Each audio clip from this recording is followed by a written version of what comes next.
Good afternoon, everybody. I'm back with another show and tell of a firearm that I just purchased last week. It is the Canik MC9LS, which stands for long slide. Now, I own the old school MC9, which had a shorter grip. It was a 12+1 and a 10+1.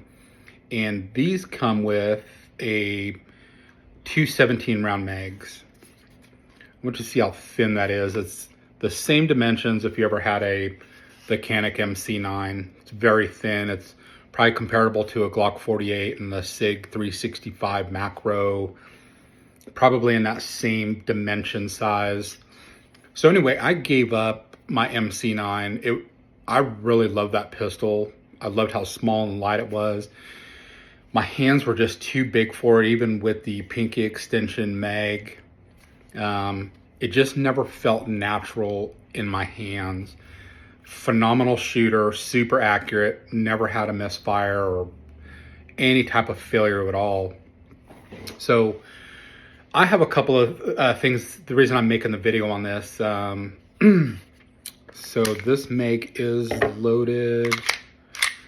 There's nothing in the chamber. So I could have got, well, obviously I got this one, but I could have got the one with just the MC9L, which is just the longer grip. But I wanted that extra little bit length there for the muzzle, for the barrel length. And the reason I didn't get the short one is because here within probably any day now, Canik is releasing the Primal. It is this gun, but it's tricked out. It's got porting, different slide work, different stippling on the grip, and a different trigger. Now, I did order the trigger that comes with that Prime. I apologize if I'm getting that wrong. I think it's the Prime. Could be Primal. But anyway, it's like an upscale version of this. And so anyway, here is why I'm making this video. I bought this on February 24th of 2025. And I got it home, I was excited, and I had everything laid out on the ottoman, and I had not loaded this yet. I've been dry firing it on the way home, and anyway, I had this laid out on the ottoman, and it fell, my ottoman's to my left here, maybe 1.5 feet off the ground. And I noticed the striker indicator was not protruded like it is now. Like, this is hot, this is ready to fire. Obviously there's no ammo in it, just to verify, nothing in there. But anyway, I didn't hear it. I noticed it. So I'm like, that's weird. So, and it was a dead trigger, you know, it wouldn't let me fire anything because the firing pin was like it had been fired like this. So you don't see it anymore. So anyway, I cocked it, stood up. I have a pretty big area rug in my living room here, and I dropped it downward from waist height. So about what, 3 feet, maybe a little over 3 feet. And on the third drop, it fired. Obviously no ammo in it. So anyway, I continued to do that because now I'm concerned about the safety of carrying this gun.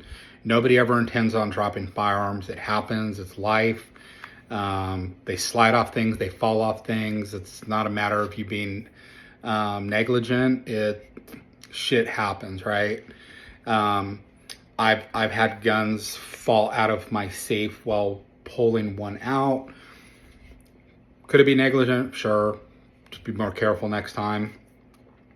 But anyway, I had emailed Century Arms later that evening, like explaining what happened. I even explained that, hey, I started dropping this gun as if it were to fall like out of a holster, or maybe the safe, or maybe getting out of your vehicle and I don't know, maybe you don't have a great holster, whatever. So I emailed Century Arms, and they emailed me back this morning on March 4th, 2025. It says, "Good morning. Please be assured your your Canik pistol is designed with state-of-the-art safety features, and the design has been benchmarked against civilian and military standards. If, however, you have any concern about how your Canik pistol functions, as a customer service gesture, we will inspect the pistol and test its safety systems. Please note that abuse of this pistol or intentionally damaging safety systems are not covered by the warranty." So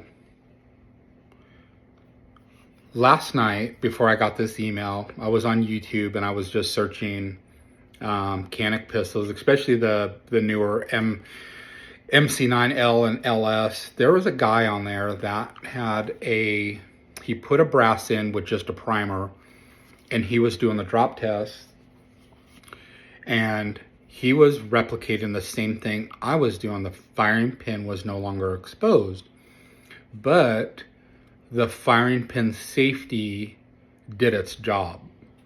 So that was refreshing, right? Kind of goes on along the lines with the email I just got from Century Arms. So I just wanted you all to be aware of that. So in the event you do drop your pistol and the firing pin does fall forward, you will have a dead trigger. You will not be able to fire the gun. You will have to re-rack that slide, ejecting the bullet that was in there and putting in a new one. So something to keep in mind. It is a little refreshing knowing that they do have a firing pin safety in there, because anything can happen. And I would hate to hear or even experience, like, because of maybe my stupidity or something, or this gun while I was drawing from a holster or pulling out of the safe or getting out of the center console of my vehicle, and it slipped out of my hands and it fell to the ground and fired a round. So, like I said earlier, no one ever intends that to happen. But it's life. Things do happen. But other than that, I fired 35 rounds of Spear Gold Dot 124 grain, the self-defense ammo, without a hiccup. I know that's not nearly enough to deem this carry ready, but I wanted to see out of the box if it would cycle hollow points, and it did. No failure, 35 rounds.